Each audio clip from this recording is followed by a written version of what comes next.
frankly, there was there was interpretation in terms of the first Supreme Court edict. He is abiding by the second one. I do believe the court has been ducking their responsibility. Every Supreme Court justice or wannabe justice, or if you're being vetted by the Senate, they'll always ask the question, do you believe in Supreme Court precedents? And they'll all say yes. This should have been, we already have the precedents on the Alien Enemies Act. We already have it. What's so fascinating about that case is that not only did they say that the president has the constitutional authority under his executive powers, but it also said once the president makes that decision, there is no further judicial review, meaning it doesn't get to go to the courts. It actually was in the ruling. But look, let me put that aside. I have been down to the border at least 15 times, Yeah. all the way from the Rio Grande, all the way through Texas and Arizona, all the way to San Diego. I've been on horseback with agents. I've been on all-terrain vehicles. I've been on foot. I've been on helicopters. I've been on boats. You name it. I've done it all. I've been in an office building in your former state of California where they had built a sophisticated tunnel from Mexico up into the floor of an office building in San Diego. Now, let me say something that may surprise you.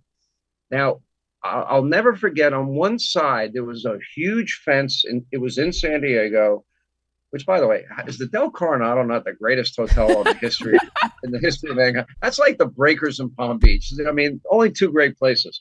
I agree. I agree. I divert your attention here. All right, I digress. So I have seen all of this. Now, I'm on that border. I see a fence.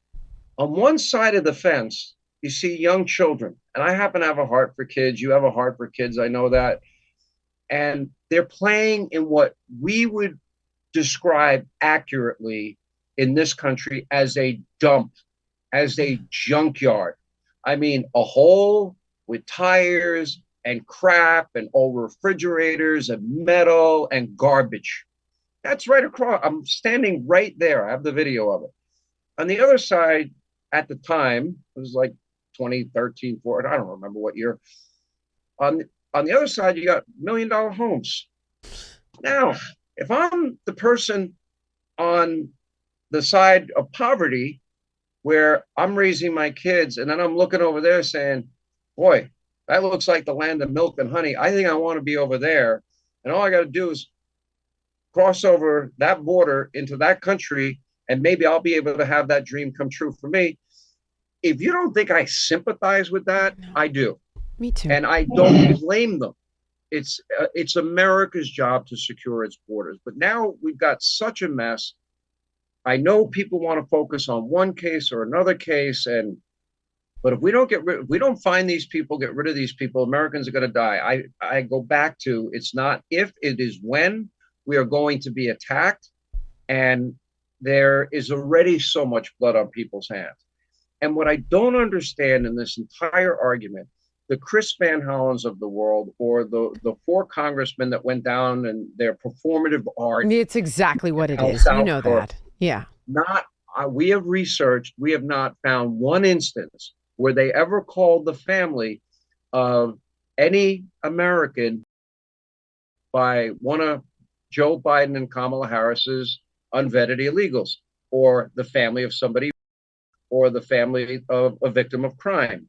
And to me, it's like, okay, if that's the party you want to be, you want to champion the rights of illegals over the safety of Americans, and you want us to have compassion for a guy that was designated by two separate judges as a MS-13 gang member, whose own wife in her own handwriting says he's a wife beater, over Rachel Morin, Kayla Hamilton, Jocelyn Nungary, and Laken Riley. Go right ahead. But I'm going to tell you something. This is an 80-20 issue.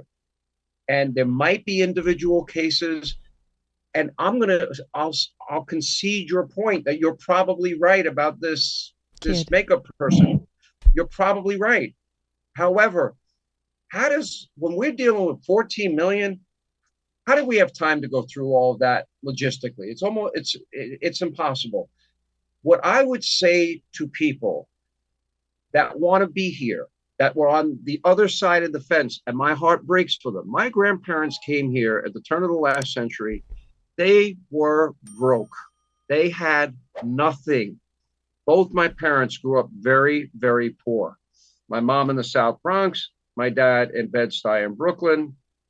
My dad lost his mother from complications giving birth to him. He was shuffled around family to family. His dad worked full time.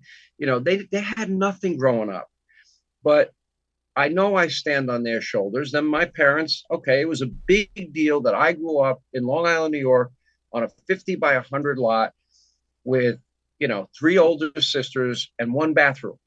That's called hell on earth because they liked makeup, and makeup takes forever. Thank you so much for watching. If you enjoyed the podcast, please like, comment, subscribe, and share. And make sure to let me know what guests you want to see on in the future.